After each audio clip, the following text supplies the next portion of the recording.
Assalamualaikum warahmatullahi wabarakatuh. Waalaikumsalam warahmatullahi. Jumpa lagi sahabat muslim penggemar podcast ngobrol bareng alim ulama.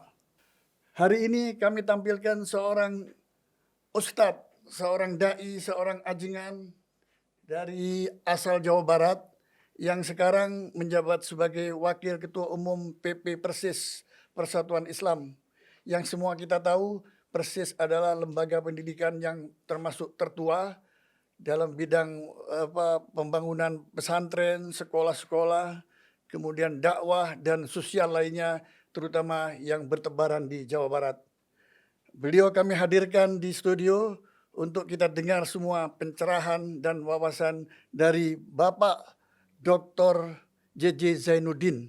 Assalamualaikum Ustadz JJ. Waalaikumsalam warahmatullahi wabarakatuh. Senang sekali bisa ketemu sahabat kita yang lama nggak jumpa nih Pak. Betul, Ya. Prof. Aduh, saya merasa berbahagia ini. Ya, selama di Bandung kita sering berhubungan ya. Betul, Waktu antum ke Jakarta pun kita masih berhubungan. Betul. Ini alhamdulillah Allah mempertemukan kita ya. Betul. Diperjalankan. Kita bertemu di podcast ngobrol ini. Di sini nanti akan bicara tentang ekonomi keumatan, tentang pendidikan, termasuk pendidikan politik. Yang hari ini kita ambil satu judul yang menarik dari Ustadz, yaitu mewujudkan Indonesia baldatun thayyibatun warabun ghafur. Luar biasa. Ini tema yang sangat luas sekali. Nanti saya harapkan Ustadz bisa berbicara dari berbagai aspek, ya terutama pentingnya potensi santri kita ini, pelajar-pelajar kita, mahasiswa-mahasiswa, anak-anak remaja ini kemana mau diarahkan.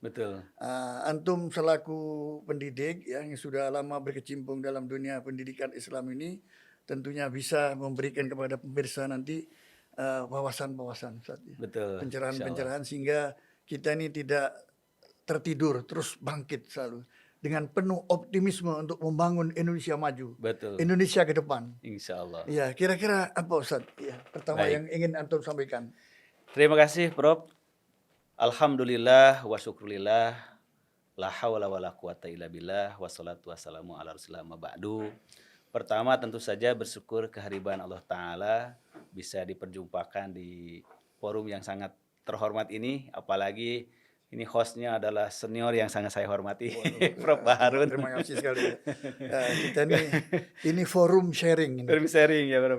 Ini forum berbagi pengalaman, berbagi ilmu yang mungkin saya punya, kebetulan Bapak Dr. JJ belum punya. Kita padukan gitu.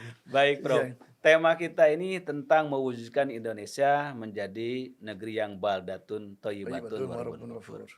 Kalau saya memahami terma atau konsep baldatun thayyibatun itu sebagai sebuah terma yang mengandung aspek politis sekaligus sosiologis. Kenapa aspek politis sosiologis? Karena memang dari aspek politik mewujudkan baldatun thayyibatun warabun ghafur ini meniscayakan adanya penegakan hukum yang adil. Sahih, betul. Iya, sedangkan dari aspek sosiologis kita membutuhkan adanya kesejahteraan sosial. Tidak mungkin akan menjadi baldatun thayyibatun warabun ghafur kalau dua hal ini tidak terwujud. Karena Al-Quran mengisyaratkannya sebuah baldah thayyibah ini memenuhi dua unsur. Pertama adalah keaman tentraman seluruh warganya dengan Allah memberikan rasa nyaman, rasa aman mereka dari berbagai macam kejahatan. Aman memang bukan segalanya, tapi kita kehilangan rasa aman, kita akan kehilangan segalanya. Luar biasa. Betul.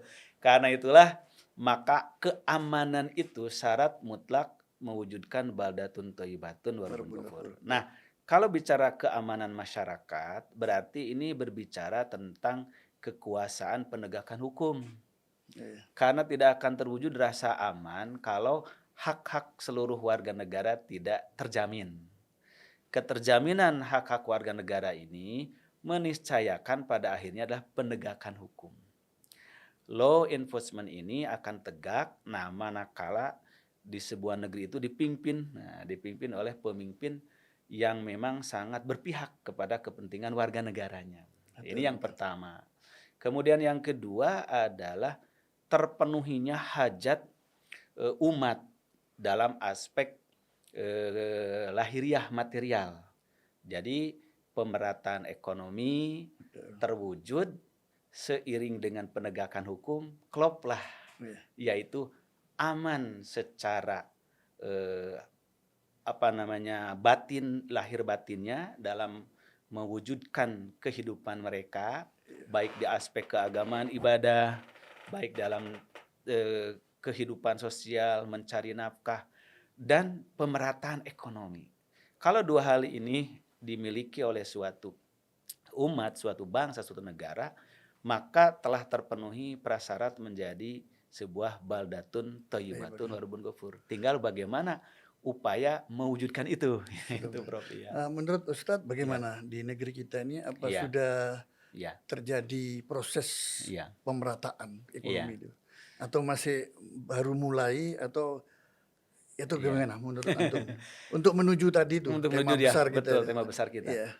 Kalau dalam pengamatan saya ya, pertama kita dari aspek potensi sudah memiliki itu semua, Prof.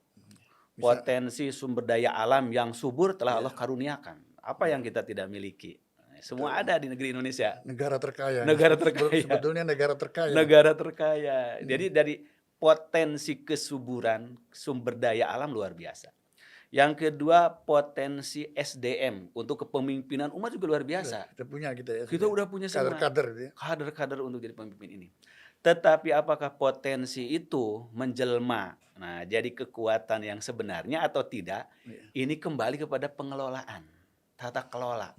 Nah, jadi kita ini melihat belum sebanding antara sumber daya sebagai potensi yang Allah sediakan pada kita, yaitu negeri yang subur makmur, rogodan tirizkuha rogodan min kulli makan.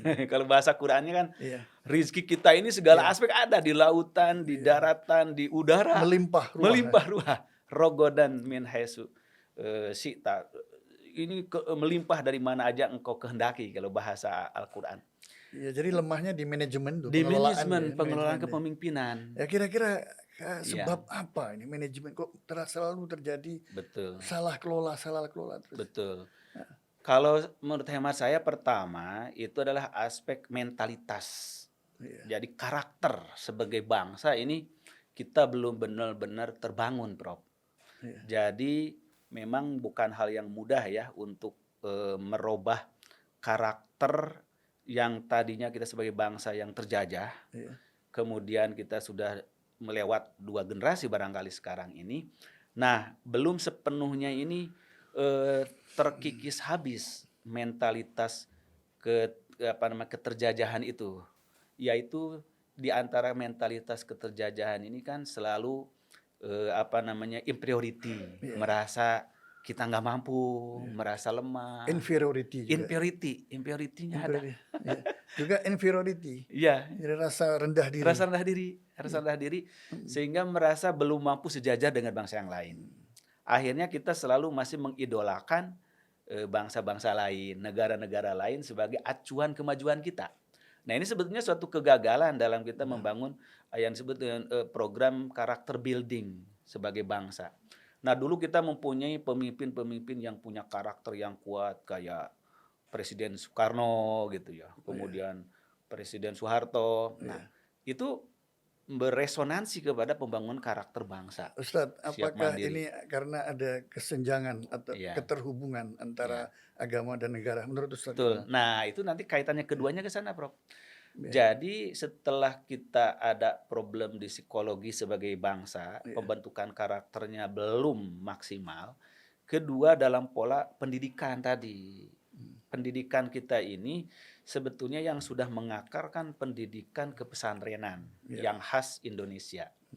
Tapi kita ini terpaksa melakukan pola pendidikan dualisme dan semacam dikotomi, pendidikan keagamaan, pendidikan umum.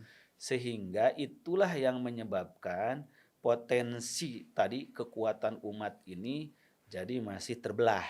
Ada yang berorientasi kepada pengelolaan kekayaan alam, kenegaraan ini kepada cerminan masyarakat barat umpamanya, masyarakat luar.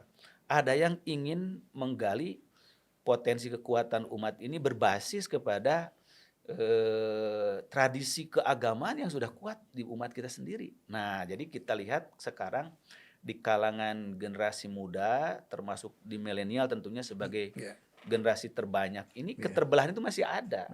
Orientasi yang satu sangat menginginkan kita ini berbasis kepada nilai-nilai tradisi keagamaan yang sudah mengakar. Tapi di satu sisi ada kecenderungan generasi muda kita orientasinya liberal, sekuler. Inilah yang menyebabkan perjalanan karakter building kita ini sebagai mengalami hambatan gitu, Prof. Itu kalau pembacaan saya sepintas begitu tuh, Prof.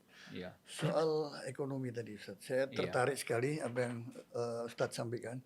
Saya pernah mendengar program PP Persis ya. Iya. Selama saya di Bandung saya lihat ada istilah jihad di bidang ekonomi. Iya, betul. Itu gimana? Ini Jihad ekonomi, menarik sekali jihad malia. ini fenomena gitu ya. Iya.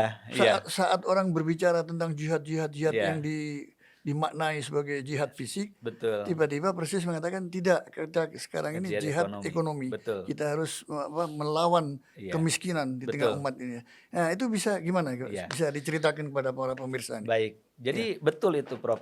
Di Muktamar Persis di tahun 2015 itu di Jakarta Pondok Gede. Memang salah satu dari tema besarnya adalah implementasi dan transformasi jihad di bidang ekonomi. Yaitu bahwa ternyata selama ini kita telah cukup lama melakukan jihad di bidang pendidikan. Kenapa istilah jihad yang dipakai? Itu memang pertama. Ini menarik. Pertama Ormas menggunakan kata-kata jihad. Memang kita ini termasuk penggunaan bahasa yang agak ekstrim menurut orang lain, radikal. Karena di Persis ini, kalau diartikan dari makna etimologisnya, sebetulnya jihad itu kan sungguh-sungguh. Iya, kesungguhan. Makanya kita bukan konotasi kepada perang dan sebagainya. Itu dikurangi. Sebagai dia dimaknai beberapa orang. Betul. Nah, jadi pertama dilatar belakangi oleh kita meyakini jihad dalam mana yang luas. Sehingga di kita ini masa khidmat pun disebutnya masa jihad gitu. Jadi kita membangun umat ya, dakwah, sosial, pendidikan itu kita yakin bagian dari jihad. Maka kita para pemimpin sebut masa jihad. Yang kedua ekonomi. Karena ketika Al-Quran berbicara tentang wajah hidup fisabilillah bi amwalikum wa anfusikum. Amwal. Iya, sosial ekonomi. Sosial ekonomi, amwal dulu gitu. Nah, yang ketiga kita melihat ada kecenderungan orang mensimplistiskan makna jihad jadi kepada jihad vital saja, jihad fisik saja. Maka dengan bahasa yang sederhana kita tariklah jihad itu pun kepada bidang jihad ekonomi. Agar kesan selama ini kalau menyebut kata jihad itu tindakan kekerasan, tindakan berdarah-darah, bawa senjata, cikital dan sebagainya itu sedikit-sedikit mulai sirna dari benak kebanyakan orang yang salah paham gitu. Itu latar belakangnya itu. Yang pertama itu adalah masih ada image di masyarakat bahwa kalau pesantren ya belajarnya kitab kuning saja. Tafsir, hadis, fikih gitu. Jadi ketika mulai diberi sentuhan ekonomi, orang mulai kenapa pesantren harus berbicara tentang ekonomi?